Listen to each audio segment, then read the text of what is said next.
આ ભાગવત અમરત્વનો અહેસાસ કરાવે છે. અને જે ક્ષણે મનુષ્યને એ સમજાઈ જાય મરનારો કોઈ ઓર છે, હું તો શાશ્વત છું, હું તો ચિરંજીવી છું. ગીતાજીના એ વચનો યાદ આવી જાય, વાસાંસી જીર્ણાની યથા વિહાય નવાની ગૃહણાતિ નરો પરાણી. બસ એ તો જેમ વસ્ત્ર બદલવા, જેમ પાન ખરે ને નવા ઉગી જાય. ભાગવતની કળા જ એ છે, ભાગવતનું અમૃતત્વ એ છે જે તમને અમરત્વનો અહેસાસ કરાવે. જન્મ્યા અને મર્યા અને આ તો બધા સ્વપ્નો શાસ્ત્રોએ કહ્યા છે. અને સ્વપ્નમાંથી જ્યારે માણસ જાગી જાય છે, જો દુઃખનું સપનું જોતા હો અને જાગી જાઓ તો સુખ થાય, પણ સુખનું સપનું જોતા હો અને જાગી જાઓ તો દુઃખ થાય. અને એમ થાય અરે રાજા બની ગયા હતા સપનામાં, આમ હતું આમ હતું, ખોટા વહેલા જાગી ગયા, કેટલી મજા આવતી. અને દુઃખનું સપનું ચાલતું હોય, ચારે બાજુ દુઃખ છે, કેદ છે, આમ છે આમ છે આમ, અને કોઈ જગાડી દે, હા સાચું નથી. બસ મૂળ વાત તો જીવનની એક છે, આ જન્મવું, મરવું, રોગ, ભય, આ સંબંધ, બંધન, આ બધા સ્વપ્ન જ છે જેને કારણે દુઃખો છે. અને દુઃખનું સ્વપ્ન એક જીવન છે. અને જ્યારે એ સ્વપ્નમાંથી ભાગવત તમને જગાડી દે છે, પછી દુઃખી થવાનો કોઈ ઉપાય રહેતો નથી. કારણ કે શાશ્વત આનંદ રૂપ જે જીવાત્મા છે, એને જ્યારે એના આત્મત્વનો અહેસાસ થઈ જાય, પછી એને દુઃખી કરવાનો કોઈ ઉપાય રહેતો નથી. તમને દુઃખ ત્યાં સુધી જ લોકો કરાવી શકે જ્યાં સુધી તમને દેહ બુદ્ધિ છે.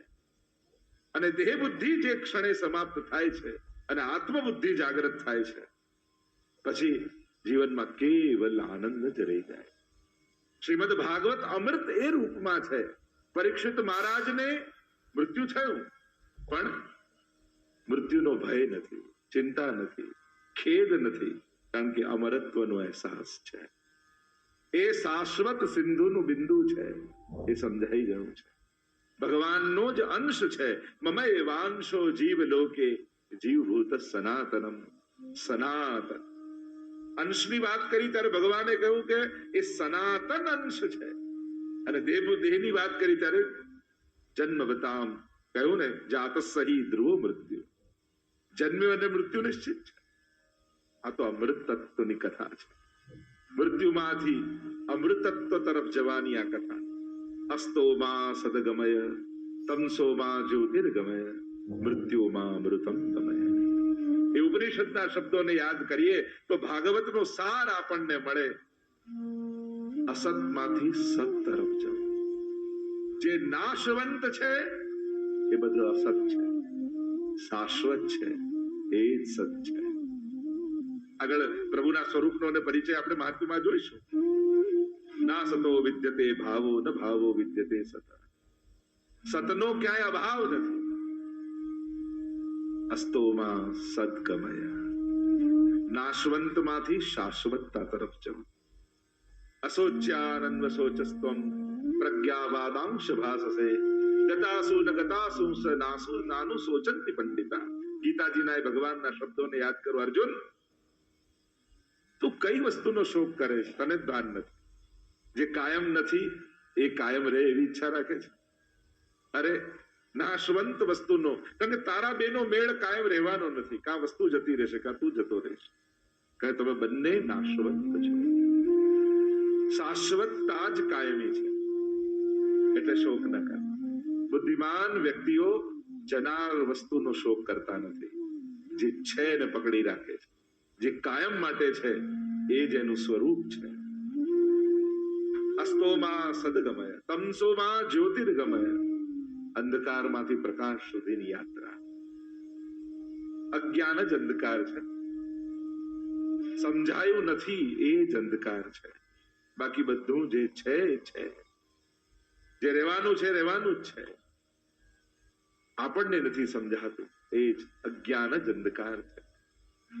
શું આપણા અને ભગવાનની વચ્ચેનો જે અંતરાય છે, ત્રણ પ્રકારના શાસ્ત્રો અંતરાય બતાવ્યા.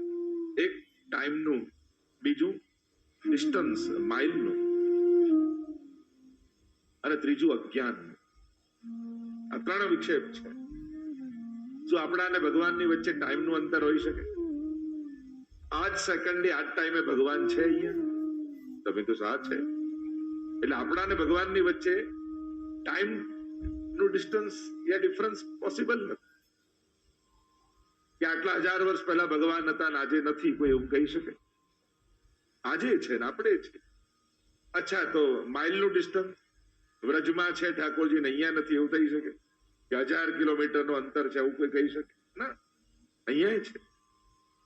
તો કેમ અહેસાસ નથી? કેમ અનુભવ નથી? તો કે અજ્ઞાનનો અંતરાય છે. ટોર્ચ બાજુમાં જ પડી હોય, લાઈટ જતી રહી હોય અને આપણે હાથ ફેરવીએ દેખાતું ના હોય, આપણે કે આ રૂમમાં ટોર્ચ જ નથી. અરે સામે જ પડી હતી, અંધારું હતું એટલે દેખાતું નહોતું. એમ જે સામે જ છે એને ગોતવામાં ઘણીવાર જીવન ખપાવી દઈએ છીએ. ઈશ્વર આપણાથી, જેમ પાણી, શાસ્ત્ર એમ કહે પાણીમાં રહેલી માછલી, સમુદ્રમાં રહેલી માછલી કોઈને પૂછે આ સમુદ્ર વિશે બહુ સાંભળ્યું છે, ક્યાં હશે? અરે તું એની અંદર જ છો, તારાથી જુદું નથી, અળગું નથી. તારે કેવલ એનો અહેસાસ કરવાનો છે. અને જે દિવસે વિરાટતાનો અહેસાસ મનુષ્યને થઈ જાય એ જ ક્ષણે એની અલ્પતા સમાપ્ત થઈ જતી હોય. અલ્પ ત્યાં સુધી જ છીએ જ્યાં સુધી આપણે આપણી દિવાલો નક્કી કરેલી.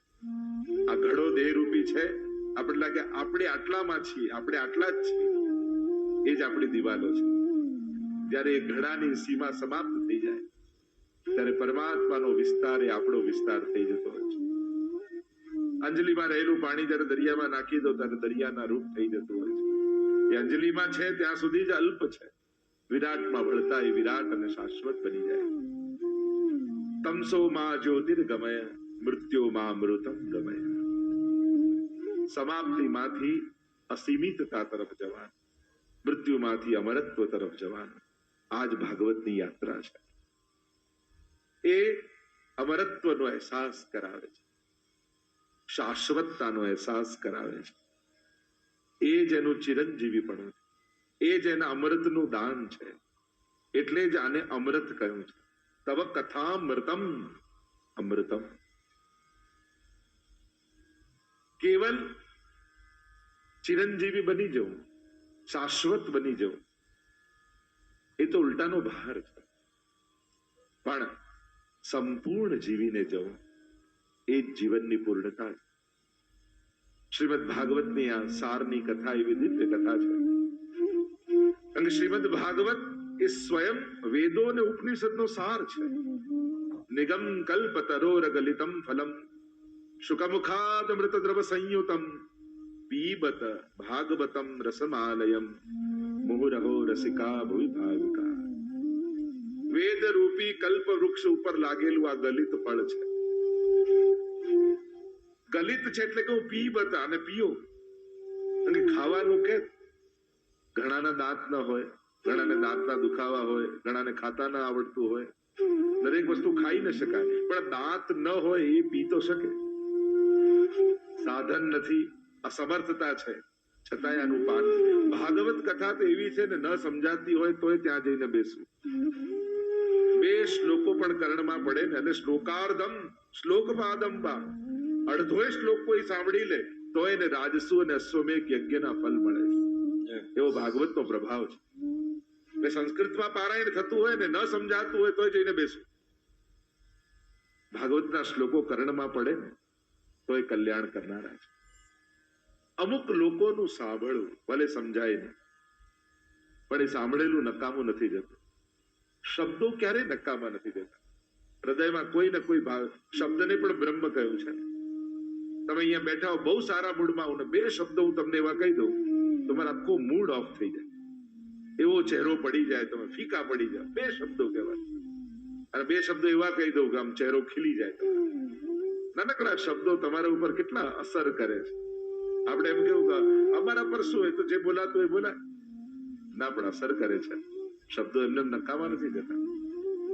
એમ ભાગવતના એક એક અક્ષર ભગવદ રૂપ છે, બ્રહ્મ રૂપ છે.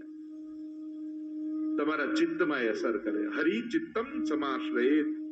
ભાગવતના મહાત્મામાં તો કહ્યું સ્વયં ભગવાન ચિત્તમાં આવીને બિરાજી જાય, તમારા હૃદયમાં આવીને બિરાજી જાય છે. એવો ભાગવતનો પ્રભાવ બતાવે. તમે કોઈ અગ્નિ સળગતો એની પાસે જઈને બેસો તો ગરમાશ લાગવાની છે. તમે કોઈ બરફની પાસે જઈને બેસો તો ઠંડી નો અનુભવ થવાનો છે.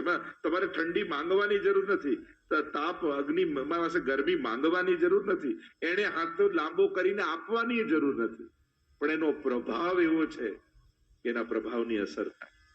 એમ શ્રીમદ ભાગવતમાં જઈને બેસશો ને, ખાલી તમારે મુક્તિ માંગવાની જરૂર નથી, તમારું કલ્યાણ માંગવાની જરૂર નથી, ભગવાન માંગવાની જરૂર નથી. ભાગવતનો પ્રભાવ એવો છે કે તમને ભાવથી ભરી દેશે. એનો પ્રભાવ એને આપવાની પણ જરૂર નથી. અમુક વસ્તુમાં કર્મ કે ક્રિયાની કે વ્યવહારની આવશ્યકતા નથી હોતી, એના પ્રભાવ હેઠળ આવો એટલે એની અસર તમારા ઉપર થાય છે. એમ જ ભાગવતમાં 7 દિવસ બેસો, 3 દિવસ બેસો, એક ઘડી ગાઈને, એક ઘડી આધી મેં પુની આદ તુલસી સંગત સાધુ કી કટે કોટી અપરાધ. તો આધીમાં આધી, અડધીમાં અડધી એટલે પાઘડી કહીએ ને. શોભાયાત્રામાં કેવા પાઘડી પહેરીને ફરતા હોય, આપણે મહેન્દ્રભાઈ સરસ પાઘડી પહેરી. તો આજ પાઘડી કથામાં બેસો ને એનું જ પ્રતિક પાઘડી છે કે ભલે અડધીમાં અડધી આ પાઘડી બેસી જાઓ તો એ કથામાં કલ્યાણ કરનારું છે. એવા કથાનો આ પ્રભાવ છે. અને કથા કોઈ ને કોઈ પ્રકારથી જીવનમાં કોઈ ઘડીએ વિચાર કરો, અત્યારે તમે કથામાં ન હોત ને આ આયોજન ન થયું તો અત્યારે ક્યાં બેઠા હોત તમે? કેમ બધાને હસવા હું એમ જ કે ક્યાંક સત્સંગમાં તો એવું જ માનતો હતો. શું કરતા હોત વિચાર કરો? આટલા બધા ભાઈઓ ક્યાં હોત તમે બધા? વિચાર કરો. જો ઠાકોરજી આપણી ક્ષણોને કેવી સુધારતા હોય છે. આ ન થયું હોત, આ ન હોત, આપણે ક્યાં હોત, શું કરતા હોત? વિચાર કર. એવું કંઈક કરતા હોત જેમાં આપણા આત્માનું કલ્યાણ થાય. ન જ હોત ને, તમે કન્ફર્મ છો બધા, શ્યોર છો ને બધા? તો જો ઠાકોરજીની કૃપા તમને સમજાવું છું. ઠાકોરજીએ તમારી પાસે આ 3 કલાક લઈ લીધા. આ 3 કલાક હું મારા નામે લખું છું, એમ 3 દિવસ માટે પોતાના નામે લખી દીધું. આ કેવું ઠાકોરજી કૃપા કરે છે. જો આ ન થયું તો આપણે અહીંયા ન હોય. આ ઠાકોરજીની કૃપા છે કે આ બધું થયું તો આપણે અહીંયા. એટલે ઘણીવાર સત્સંગના આયોજનો કરાવવા માટે પણ ઠાકોરજી એના ચિત્તમાં પ્રવેશતા હોય છે. ભગવાન કોઈના હૃદયમાં બિરાજી અને કેટલા લોકોના કલ્યાણના એ ક્ષણોને, એ લેખોને લખતા હોય છે ભગવાન. અને એટલા માટે હું તો ઘણીવાર એમ કહું કે કંકોત્રી તો ઘણાને મળે, પણ જેની જન્મોત્રીમાં કથા લખાઈ હોય ને એ જ કથામાં આવી શકે. બાકી કંકોત્રીઓ તો ઘણા સુધી પહોંચતી હોય. ઠાકોરજી આપણા ભાગ્યમાં લખે ને એ ક્ષણો, ત્યારે જ આપણે કે ભાગ્યથી વધારે કોને મળે? ભગવાને ભાગ્યમાં લખ્યું એટલે મળ્યું ને આપણને. 2 પ્રકારનું ભાગ્ય હોય. એક કર્મથી પેદા થયેલું ભાગ્ય અને એક ઠાકોરજીના કૃપાથી મળેલું ભાગ્ય, જેને આપણે સૌભાગ્ય કહીએ. ભાગ્ય સૌભાગ્ય શ્રી યમને જો દે. આ રાધાષ્ટમીના દિવસે આપણા ભાગ્યમાં સત્સંગ ઠાકોરજીએ લખ્યો. તો આ કૃપા જ છે. તો આ વેદોનું ફળ નિગમ કલ્પતરોર ગલિતમ ફલમ એ શ્રીમદ ભાગવત છે. રસમાલયમ, આલય છે. એટલે જ આપણે ત્યાં ભાગવતજીને ઔષધાલય કહ્યું, ન્યાયાલય કહ્યું, વિદ્યાલય કહ્યું, ગ્રંથાલય કહ્યું, રસમાલય કહ્યું. કેટલા આલયો ભાગવતજીમાં સમાયેલા છે. આ ઔષધિ પણ છે, અમૃત તો છે, પણ ભવૌ સદા છોત્ર મનોભિરામાત નિવૃત્ત તરશૈરુપગીયમાનાત. ભવૌષધિ કઈ છે?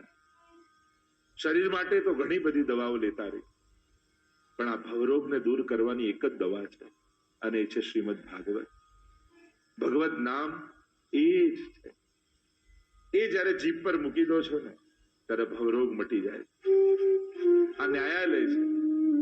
જીવનમાં ઘણી વાર પાપ અને પુણ્યના ન્યાય કરવા એ આપણા વશમાં નથી હોતો. ભાગવત એનો ન્યાય કરે. આ ગ્રંથાલય છે. સમસ્ત ગ્રંથોનો સાર શ્રીમદ ભાગવતમાં છે. નિગમ કલ્પ તરોર ગલિતમ ફલમ વેદ રૂપી વૃક્ષ, જેની ઉપનિષદો ને પુરાણ અનેક શાખા પ્રશાખા પત્રો, આ બધું જ વિરાટ ફેલાયેલું કલ્પવૃક્ષ, અને એના ઉપર લાગેલું આ ગલિત ફલ. ભાગવત રસમાં લે છે. સમસ્ત રસો એટલે તો પૂર્ણ પુરુષોત્તમની કથા છે ને કે અહીંયા પ્રભુએ સમસ્ત રસો પ્રગટાવ્યા પોતાની લીલા દ્વારા. સમસ્ત રસોનું દાન પરમાત્માએ કર્યું છે. એટલે જ રસો વૈસીની કથા છે. રસો વૈસા સમસ્ત રસો પ્રગટાવીને પૂર્ણ પુરુષોત્તમ હોય એ જ નવે નવ રસોનું દાન કરી શકે એવા શ્રી કૃષ્ણની આ ગાથા છે. તો ભાગવતનો સાર આપણે 3 દિવસમાં પાન કરવાનો છે. શ્રીમદ ભાગવતના મહાત્મ્યની કથા પ્રારંભમાં વર્ણિત કરવામાં આવે. 2 પુરાણમાં વિશેષ રૂપે મહાત્મ્ય ગવાયું છે, એક સ્કંદ પુરાણ અને બીજું પદ્મ પુરાણમાં. 4 અધ્યાયમાં સ્કંદ પુરાણમાં કથા કહી છે, 6 અધ્યાયમાં પદ્મ પુરાણમાં કથા કહી છે. પ્રાય વિવેક એ છે, વ્યવહાર એ છે, ભાગવતજીનું મહાત્મ્ય જે પદ્મ પુરાણ અંતર્ગત છે એને વર્ણન કરવામાં આવે. 6 અધ્યાય એટલા માટે ભગવાનની કથા છે. ઐશ્વર્ય, વીર્ય, યશસ્વી, જ્ઞાન અને વૈરાગ્ય, આ 6 ભગ જેની અંદર હોય એને જ ભગવાન કહેવાય. અને આ ભગવાનની કથા છે એટલે 6 અધ્યાયમાં મહાત્મ્ય કહેવામાં આવે. મહાત્મ્યનું વર્ણન કરતા, કારણ કે મહાત્મ્ય એટલા માટે આવશ્યક છે કે આ કોણ છે, આ તત્વ શું છે, જ્યાં સુધી એને જાણશો નહીં ત્યાં સુધી એના માટે અહોભાવ મનમાં નહીં આવે. અને જેના માટે અહોભાવ નથી આવતો એની બહુ સાંભળતાય નથી તમે, એને બહુ જોતાય તમે નથી. જેના માટે મહત્વ હોય મન એમાં જ હોય, અને મન ન હોય જેમાં મહાત્મ્ય ન હોય, જેનું મહત્વ ન હોય ત્યાં મને નથી હોતું. ઘણી વાર લોકો કહે અમારું ઠાકોરજીમાં મન નથી. એનો અર્થ શું થાય? તમારા માટે ભગવાનનું સંસાર કરતા વધારે મહત્વ નથી. મહત્વ હોત તો મન એમાં હોત. તમને કોઈ બહુ મોંઘો હીરો ખિસ્સામાં મૂકી દે અને કોઈ લગ્નની પાર્ટીમાં તમે હો, રિસેપ્શનમાં ગયા હો અને કહેજો કે 1 કરોડનો હીરો છો, સાચવજે ને પછી લઈ જઈશ. પછી તમારું મન પાર્ટી મારે.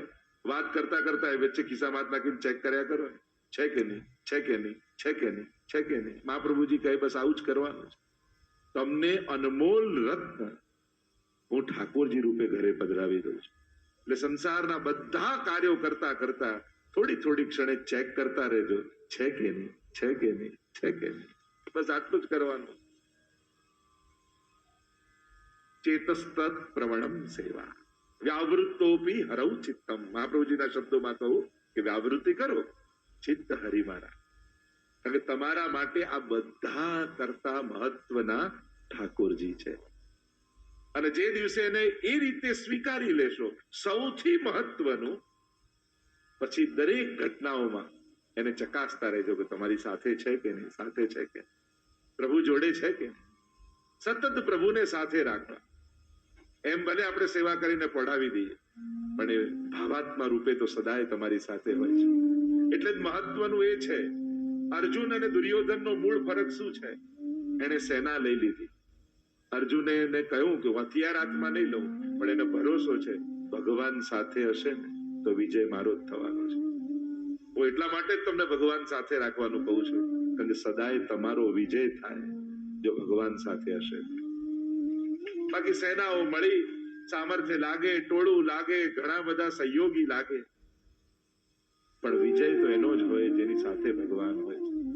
મહાપ્રભુજી આપણને સાથે આપ્યા, માથે આપ્યા, માથે પધરાવી દીધા. સાથે તો છે તારા માથે પધરાવી દો. તો વિચાર કરો મહાપ્રભુજીની કેટલી મોટી કૃપા.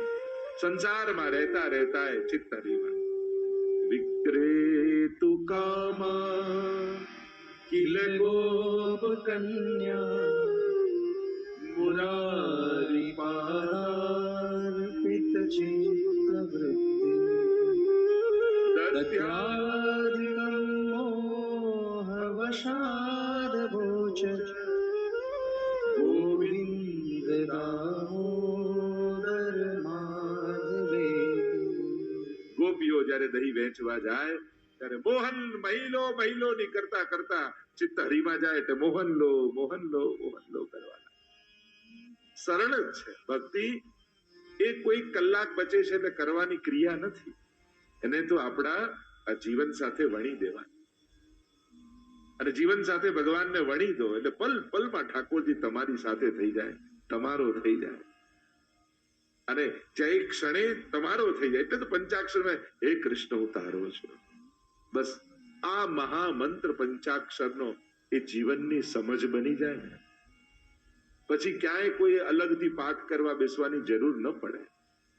હું ભગવાનનો છું, જ્યાં છું, જેની જોડે છું, જે કરી રહ્યો છું, પણ હું ભગવાનનો છું. બસ આ એક શબ્દ નહીં પણ સમજણ બની જાય તો જીવનમાં ક્રાંતિ થઈ જાય. મહાત્માનું વર્ણન એટલા માટે કર્યું, જયારે મહાત્મા બુદ્ધિ સ્થાપિત પરમાત્મામાં થશે ને ત્યારે સદાય ચિત્ત એનામાં રહેશે.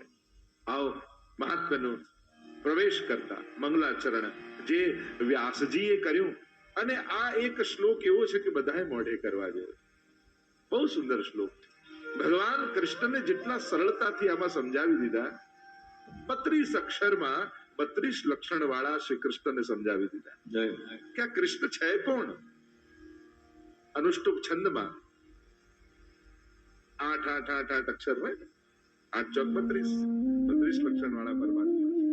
અને વંદન કરતા મંગલાચરણ કરતા વ્યાસજી બોલ્યા, સચ્ચિદાનંદ રૂપાય વિશ્વોત્પત્યાદિ હેતવે તાપત્રય વિનાશાય શ્રી कृष्णाय वयम्. कितने सुंदर ढंग से प्रभु को समझाया. श्री कृष्णाय वयम नमः. उस भगवान को वंदन करते हैं, उनकी स्तुति करते हैं. कौन श्री कृष्ण? सच्चिदानंद रूपाय, जो सच्चिदानंद रूप है. सत, चित और आनंद रूप. પ્રભુના સ્વરૂપ, સામર્થ્ય અને સ્વભાવ ત્રણેયને સમજાવી. આકૃતિ, પ્રકૃતિ અને કૃતિ ત્રણેયને સમજાવી. ત્રણ રીતે. કેવા છે પરમાત્મા? કોણ છે પરમાત્મા? સતરૂપ છે, ચિદરૂપ છે અને આનંદ રૂપ છે, જે સર્વત્ર વ્યાપેલા છે. સર્વત્ર જેની સત્તા છે એ જેનો સત તત્વ છે, જે ચૈતન્ય રૂપે છે, જે જ્ઞાન રૂપે છે એ જેનું ચિત્ત તત્વ છે, અને જે સર્વમાં આનંદ રૂપે વ્યાપેલો છે એ જ એનું આનંદ તત્વ છે. સુખ રૂપે નથી, આનંદ રૂપે છે. કારણ કે સુખ એ ક્યાંક ને ક્યાંક દુઃખનું જ સુંદર રૂપ છે.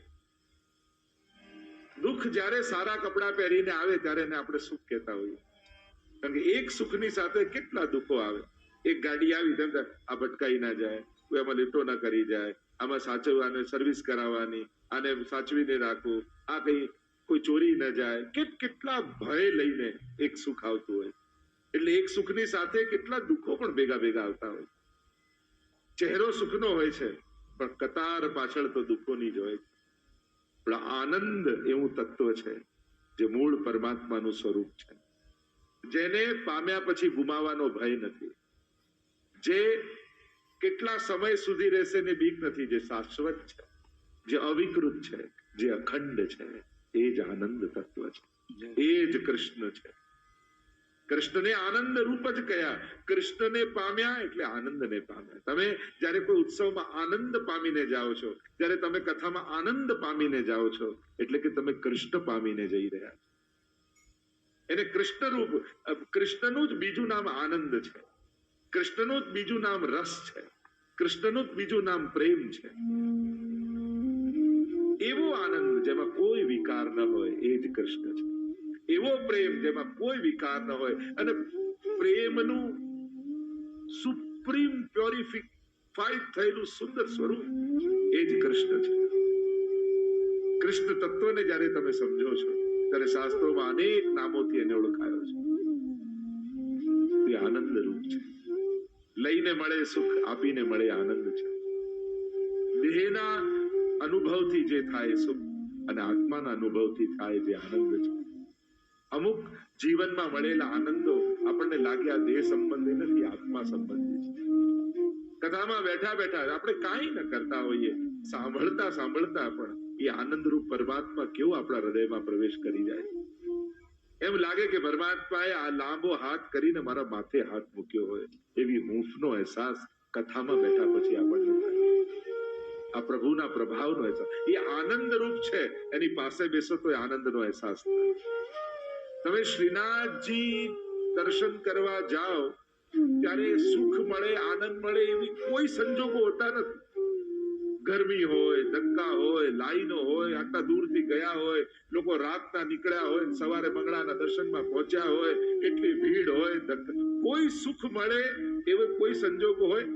આપણી સુખની વ્યાખ્યા છે એમાંનું એકે સંજોગ છે. છતાંય એક સેકન્ડ માટે શ્રીનાથજીથી આંખ મળે ત્યારે કેવો આનંદ થાય. એ કયો આનંદ છે? શરીરને સુખની જે વ્યાખ્યા છે એમાંની કોઈ સુવિધા છે?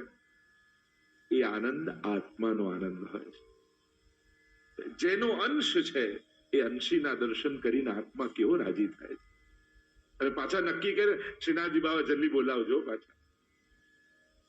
ત્યારે કોઈ શરત રાખે હું આવું ત્યારે કોઈ ના હોય, હું ના આવું ત્યારે બધું અનુકૂળ હોય, ત્યારે ભીડ ના હોય, ત્યારે કોઈ આવી વિનંતી નથી કરતા. ગમે તેટલા તક શ્રીજીના દર્શન મળે ને એનાથી મોટું બીજું શું મળે? આ જ છે સંકટની વચ્ચે પણ આનંદનો અહેસાસ. ત્યારે પરમાત્માને જોવાની, એને સાંભળવાની, એને પામવાની ઈચ્છા હોય છે ત્યારે સંસારમાં ગમે તેટલા વિપત્તિના સંજોગો હોય ત્યારે નાથદ્વારાને યાદ કરવા, તોય શ્રીનાથજીની ઝાંકી કરીને કેવો આનંદ આવે. એમ ભલે કે ગમે તેટલા સંકટ હોય પણ સવારે સેવામાં જઈએ ત્યારે એવો જ આનંદનો અહેસાસ થાય. કથામાં બેસી ત્યારે એવો જ આનંદનો અહેસાસ થાય. એનું સ્મરણ કરી લઈએ. જો આનંદની વિશેષતા એ જ છે. સુખ છે ને એકવાર ભોગ્યું પછી જયારે જયારે યાદ કરો ત્યારે એની માત્રા ઘટતી લાગે. લોકો ને કોઈ જોક્સ તમે પહેલી વાર સાંભળ્યા તો જોરથી હસવું આવે, બીજી વાર સાંભળો થોડું ઓછું હસવું આવે, ત્રીજી વાર સાંભળો તો એનાથી, પાંચમી વાર સાંભળો તો કે હવે આ મારી આગળ ના કહેતો, કંટાળી ગયો છે, પછી હસવું આવે છે. આ સુખનું જે સુખને તમે સ્મરણ કરતા જાઓ એનો આનંદ ઘટતો જાય. પણ આનંદ 5 વર્ષ પહેલા શ્રીનાથજીના દર્શન થયા ને જે આનંદ થયો આજે એને યાદ કરો ને તો એવો જ આનંદ પાછો થાય. કેવો આનંદ આવ્યો. ગઈ વખતે કથા કરી એને યાદ કર્યો તરુણભાઈ ની, ગઈ વખતે આપણે અહીંયા બધા ભેગા થયા હતા અને આનંદ એને વાગોળ્યો પાછો આપણને થાય કે એવો જ આનંદ આપણને પાછો. તો એ આનંદ શાશ્વત રહે છે. અરે ઉલટાનું હો એના કરતા પણ જયારે યાદ કરો ત્યારે વધારે આનંદ આવે. બોલો, વ્રજયાત્રામાં તમે ગયા હો અને ચારે બાજુ બધું વિપરીત હોય, ટાઈમસર જમવાનું ન મળે, બધી વ્યવસ્થા ન હોય, પાલમાં બધું ઠીક ના હોય, એમ થાય કે ચલો યાત્રા થઈ ગઈ, ઠાકોરજીની કૃપા હોય, બીજી વાર તો થાય ના થાય, હવે પાછા તો અવાસે નહીં આવો, બીજી વાર તો નહીં થાય.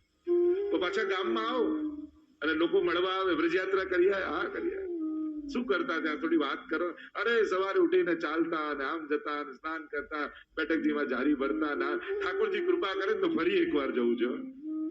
પાછા બોલતા બોલતા આવું કે અરે એટલો આનંદ આવ્યો, એટલો આનંદ આવ્યો. એ ટાઈમે ભલે શ્રમ પડતો હતો, એ ટાઈમે ભલે તમને એટલો આનંદ નતોય આવતો, પણ જયારે એને વાગોળો છો ત્યારે ભોગવ્યો હોય એના કરતા વધારે આનંદનો અહેસાસ થાય. આ જ આનંદનું સ્વરૂપ. અને એવા આનંદને પામવા માટે તમે આજે અહીંયા બેઠા છો, જેને આપણે કૃષ્ણ નામથી ઓળખીએ છીએ, કે જે એકવાર જીવનમાં મળી જાય છે ને પછી એક ક્ષણ માટે મળવાનો પણ અહેસાસ આખા જીવનને આનંદિત કરી દે છે. એક વાર થયેલી એની સાક્ષાત ઝાંકી પણ આપણા આખા જીવનને સુગંધિત કરી દે.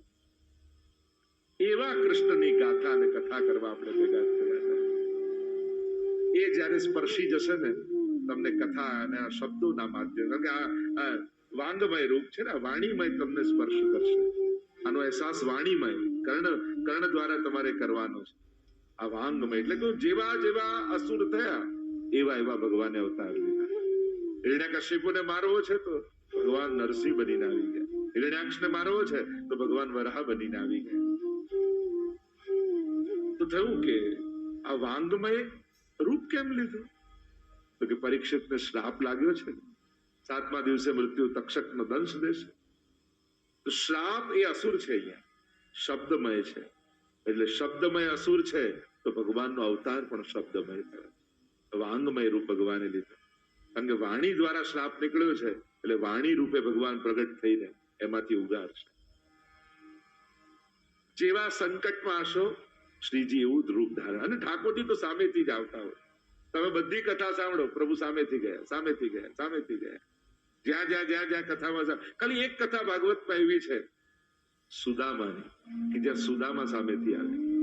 બાકી તો ભાગવતની દરેક કથા એ વિદુરજીની કથા હોય કે શબરીની કથા હોય કે જ્યાં જ્યાં તમે કથા સાંભળો તો ભગવાન સામેથી જાય. અહીંયા કદાચ મને તો ઘણી વાર એ વિચાર આવે કે સુદામાએ મનોમન એવી વિનંતી કરી હોત કે દ્વારકાધીશ એકવાર મારા મહેમાન થાવ, મારા મિત્ર છો તો કથા કેવી હોત.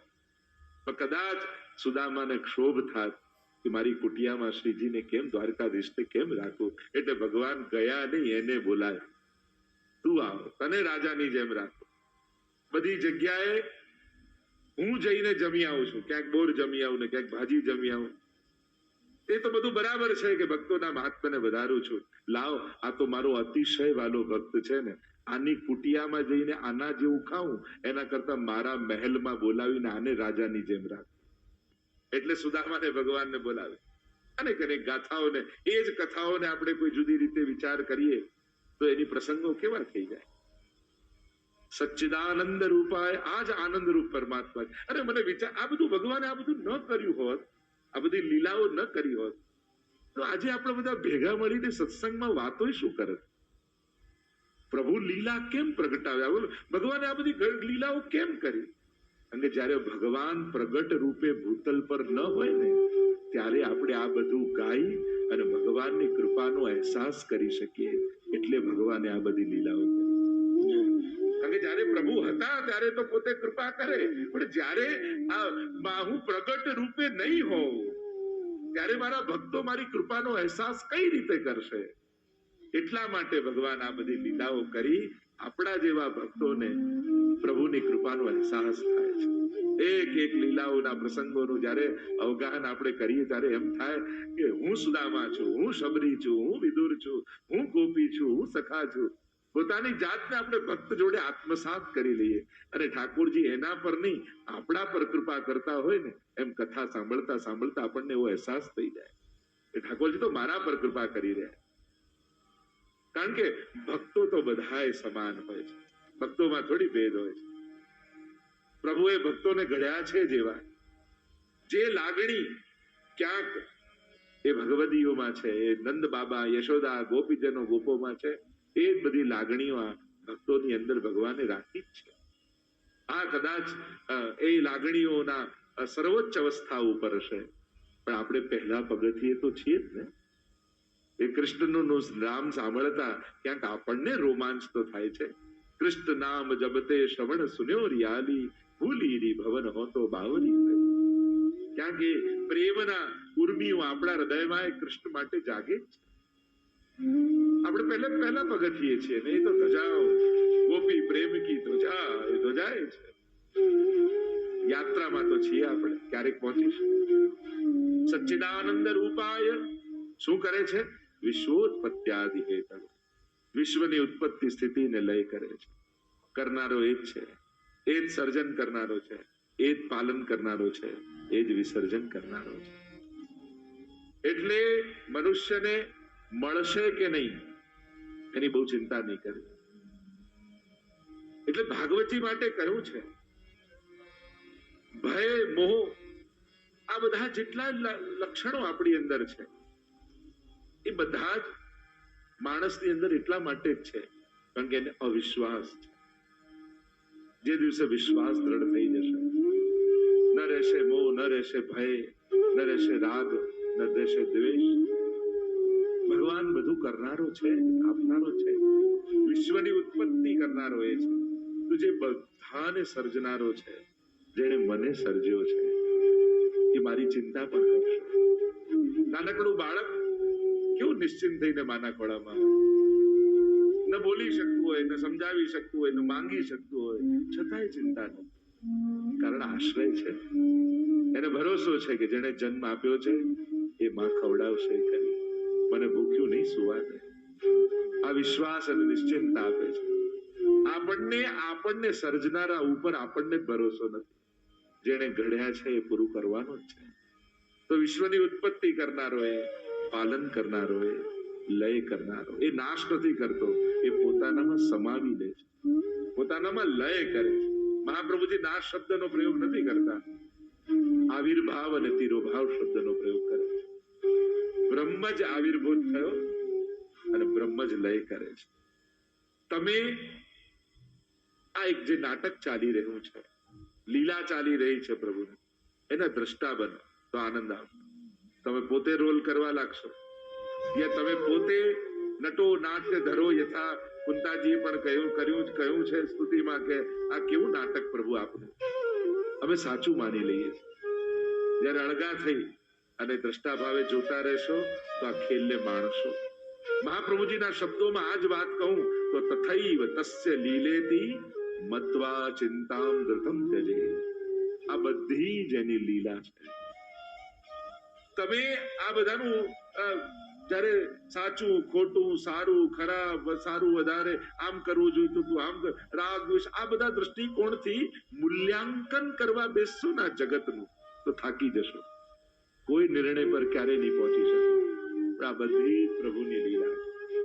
જ્યારે તમે કોઈ પરિવર્તન કરવા સમર્થ ન રહો ત્યારે દ્રષ્ટા ભાવે જોયા કરો. આ ઠાકોરજી ખેલી રહ્યા છે. હા, તમારું સામર્થ્ય, તમારા કહેવાથી કોઈ બદલાવા તૈયાર થતું હોય તો બદલવાની, પણ જયારે એક સંજોગ એવા આવે કે હવે દ્રષ્ટા ભાવે પ્રભુની રમતને જોવી છે, માણવી છે, ત્યારે બસ એ રમતના દ્રષ્ટા બનશો તો આનંદ માણી શકશો. એની લીલા છે. સર્જન કરનારો એ, પાલન કરનારો એ, ને લય કરનારો એ. ભગવાને આ દુનિયામાં કઈ વધારાનું બનાવ્યું નથી. પણ આપણને લાગે પેલું જેમ ઘડિયાળ કોઈ તેમ થાય કે લાવ ખોલીને, રેડિયો ઘણા સમયમાં નહીં જૂના, લાવ હું રિપેર કરું, અને પેલું ખોલે જયારે બંધ કરવા જાય ત્યારે આટલો મસાલો વધે. એમ તો કે આ બધું અંદર નાખ્યું તું કઈ રીતે? આ તો પેક જ નથી થતું. બધી વસ્તુ કામની જ હતી, કોઈ વધારાની તો નાખી નથી. આપણને ફાવતું નથી. આપણને ન સમજાય વસ્તુ ખોટી બની જાય યા ખોટી કહેવાય એ યોગ્ય નથી. આપણી સમજણ નાની છે. દુનિયાને જોવાની, દુનિયાને સમજવાની ક્યાંક આપણી સમજણ બહુ જ નાની છે.